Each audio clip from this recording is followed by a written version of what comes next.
For a couple of weeks now, I've been testing the new Nubia Z60 Ultra, and this device definitely should not go unnoticed in 2024. In this video, I'll share what I liked the most about this device and what I didn't like at all about this device. If you want to know more, you know what to do. Stay right here on TechGround.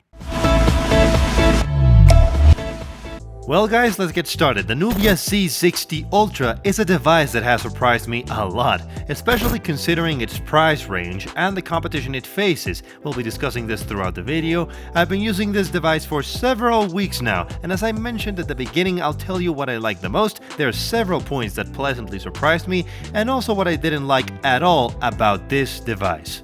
Before starting the review, I must mention that it's the 14th anniversary of AliExpress. They're celebrating 14 years and they were offering very crazy discounts of up to 70% off during a certain period.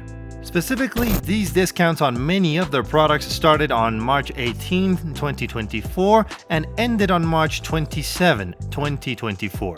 These discounts were available on many products across various categories. You'll find a link to further discounts below. I'll be displaying some of those additional discount coupons right here on the screen. You can copy them directly from here or from the description below. I'll also include all these extra discounts that you can apply to your orders straight on AliExpress. All these discount codes can only be used once per person for all those orders that are shipped to Spain. That said, let's get on with the review of this Z60 Ultra. Let's start as always with the unboxing. We do a super quick unboxing, and in this case we find a black and red box, which are the default or characteristic colors of this device. Inside we find the device, a charger, a USB-C type cable, and we also have a case to protect our device. This catches our attention because this device is intended to compete, to fight against the higher end phones currently on the market, despite having a lower price, which we will discuss later on the video. But it's notable that it includes a charger and a case, which the competing devices do not include. Moving on to the device, what stands out the most, at least to me, is its aesthetics and design. If we look at the back, its camera module is particularly striking. The entire device in different black tones and the main camera module with a red ring around it is very eye-catching. Additionally, the on and off button also stands out, also colored in red. The device, as I previously mentioned, is predominantly black, with black aluminum bordering the entire device, and the back is a kind of black satin finish, matte with a shine that is visually very appealing. Its shape is also very notable, as the whole device is square with square edges. This allows it to stand upright if we so desire. The front also draws a lot of attention with its uniform borders. The phone is completely flat. All the borders are symmetrical, with no notch intruding into the screen or stealing any limelight. It's a completely symmetrical phone, and the camera is hidden within the display. Inevitably, I can't help but remember the Red magic in terms of design, especially with the frontal display design. They are very much alike, with a similar fully regular front design and small bezels. Its screen is 6.8 inches with AMOLED technology and 120Hz refresh rate. The pixel density is 400 ppi, and the screen-to-body ratio is 89%, meaning almost 90% of the front is screen. It also has a fingerprint sensor integrated into the display, as well as facial recognition in the display for unlocking the phone with your face. The device weighs, let's put it on the scale, exactly 249 grams. Having said that, let's talk about the device's performance. In this case, this phone features one of the most powerful processors currently available on the market, which is why I mentioned at the beginning that it competes with the top models out there. It has the Snapdragon 8. Additionally, there are different RAM versions. This model has 12 GB of RAM, but there are also versions with 16 and 24 GB. My model has 256 GB of storage. In terms of performance, I have very few complaints. I've spent many hours playing various heavy games, and the performance has been exceptional, with no heating issues or any issue of the sort. I've run several performance tests, including Geekbench and such, and the results I've gotten in all these tests have been very, very good. Now let's talk about the cameras. This aspect is a bittersweet point for this device. The cameras are one of the main strong suits or main focuses that Nubia wanted to emphasize with this device. It's where they wanted to focus the user's attention. Why do I say it's bittersweet? Let's start with the front camera. As I said before, the front camera is under the display. We don't have a camera protruding from the screen or can at least be seen on it. This causes the results, speaking clearly, to be quite poor. Selfies that you can take are significantly below the quality of other devices in the same range or even lower ranges. From what I have gathered, any selfie, any video, any photo, it is not just that they have bad quality, they appear to be a little blurry, likely because the camera is under the screen. It does end up affecting its quality. As you can see from the images, the quality is truly subpar, and the results are not good at all. As I always do, I'll leave you with two videos, one during the day and one at night, using the front camera so you can see the results. Okay, video test, frontal camera, Z60 Ultra from Nubia. This is the result. You can also see the stabilization in daylight conditions.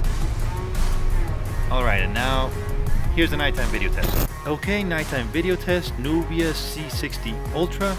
And yeah, now before getting into the office and seeing the results from the get-go, you can see the noise is quite high in the video. But yeah, you can judge it for yourselves.